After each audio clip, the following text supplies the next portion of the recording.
Hello, bonjour. Aujourd'hui, je vais parler de Bill et Melinda Gates, les super riches américains, enfin les milliardaires, on va dire. Ils ont une fortune de 130 milliards de...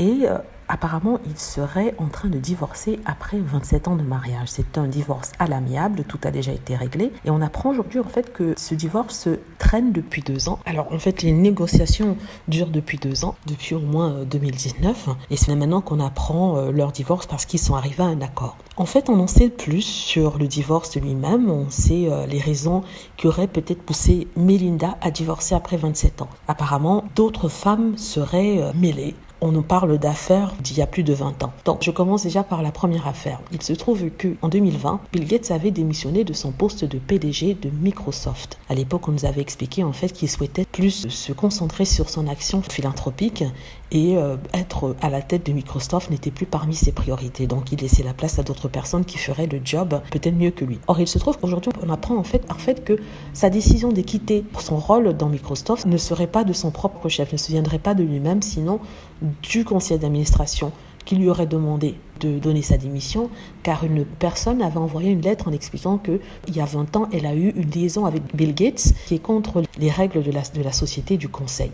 Donc, une affaire qu'il a eue avec ces dames il y a 20 ans. 20 ans, c'est il y a longtemps quand même, mais qui a été mise sur le tapis en 2020, dont on apprend l'existence aujourd'hui. Certains disent que c'est une affaire qui s'est passée 20 ans, on ne voit pas pourquoi ça devrait influer sur la décision du conseil d'administration ou alors de sa femme. Mais ce qui se passe, c'est qu'on a appris que la femme qui avait écrit la lettre a demandé à ce que Melinda Gates lise cette lettre, que cette lettre lui soit remise afin qu'elle puisse lire. Entre-temps, on a aussi appris Bill Gates avait fait des propositions, des avances à des personnes qui travaillaient dans son équipe, des personnes qui travaillaient dans la compagnie. Il leur avait demandé de dîner avec elle et ces personnes avaient dit non. Et apparemment, ça avait créé une sorte d'ambiance stressante au boulot pour elle. C'est vrai que si vous dites non à votre patron qui se trouve être un grand génie célébré par le monde entier et qui a des milliards, vous n'allez pas vous sentir bien dans la compagnie. Soit vous quittez le job ou alors vous continuez le job tout en stressant tous les jours. C'est ce genre d'ambiance qu'on l'accuse d'avoir créé dans la société. En fait, là, ce sont encore des allégations. Il n'y a pas de preuves. Donc, tout ça fait une sorte de drama autour de sa vie et on voit une autre facette du monsieur, c'est-à-dire un homme du terrain, un homme qui trompe sa femme et qui a profité pour faire des demandes à d'autres femmes dans la compagnie. Il faut juste rappeler que Bill et Melinda sont rencontrés de la même façon, c'est-à-dire qu'elles travaillaient dans la compagnie et il lui avait fait des avances, elle avait accepté, ils étaient allés dîner, c'est comme ça qu'ils se sont mis ensemble, c'est comme ça qu'ils ont fini par se marier. Qu'est-ce que ça veut dire? Est-ce que ça veut dire qu'on ne peut plus avoir de la romance au boulot? En dehors du fait qu'il était déjà marié, c'est possible et peut-être qu'il sera plus difficile pour les personnes de se rencontrer au bureau parce qu'il y aura toujours cette épée Damoclès sur la tête au cas où plus tard quelqu'un viendrait se plaindre qu'il s'est passé quelque chose sur le lieu du travail.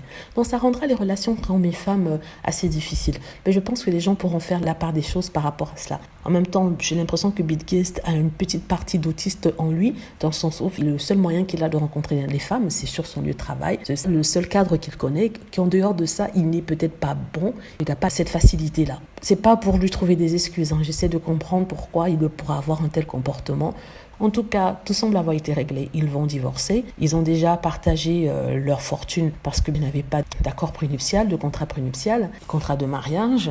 Et voilà, il y aura plus de développement dans cette affaire dans les jours qui viennent. Voilà, c'est tout ce que je voulais dire. J'espère que vous avez aimé la vidéo.